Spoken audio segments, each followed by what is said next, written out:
खुदा के इनकारी जावेद अख्तर मुबाहिसे में नौजवान मुफ्ती से बुरी तरह पिट गए। भारत के दारुल हुकूमत नई दिल्ली में खुदा के वजूद के मौजू पर होने वाली ग्रैंड डिबेट में मारूफ फिल्मी नगमा निगार और एलानिया मुल्हिद जावेद अख्तर को नौजवान इस्लामी स्कॉलर मुफ्ती शुमाइल अहमद अब्दुल्ला नदवी ने मजबूत दलाइल के साथ मुकम्मल तौर पर नॉकआउट कर दिया। तफसीलात के मुताबिक मुफ्ती शुमाइल नदवी ने निहायत मुदल्लिल अंदाज में वजूद बारी ताला पर दलाइल पेश किए, जिनके सामने जावेद अख्तर के एतराजात कमजोर पड़ते चले गए और वो अपने मुल्हिदाना मौकिफ का दिफा न कर सके। अपने दलाइल में मुफ्ती शुमाइल नदवी ने कायनात को एक कंटेंजेंट हकीकत करार देते हुए कहा कि हर वो चीज जो खुद ब खुद मौजूद न हो वो किसी सबब की मोहताज होती है। उनके मुताबिक कायनात की मौजूदगी एक ऐसी लाजमी और अजली हस्ती की तरफ इशारा करती है जो खुद किसी सबब की मोहताज न हो। उन्होंने दलील दी कि लामहदूद असबाब का सिलसिला अक़ली तौर पर मुमकिन नहीं, इसलिए एक जरूरी वजूद का तसव्वुर नागुज़ीर है। वाज़ेह रहे कि इस डिबेट की तैयारी कई दिनों पर मुहित रही, जिसमें दोनों फरीक़ैन के दरमियान ईमेल के जरिए शराइत तय की गई।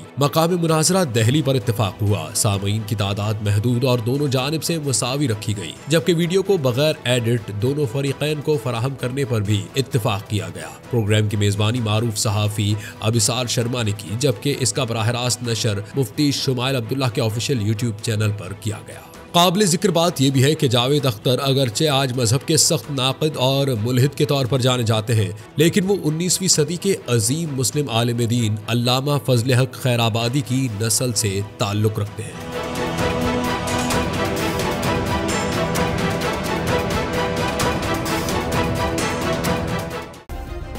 सब्सक्राइब करें और बेल दबाएं ताकि कोई खबर रह न जाए।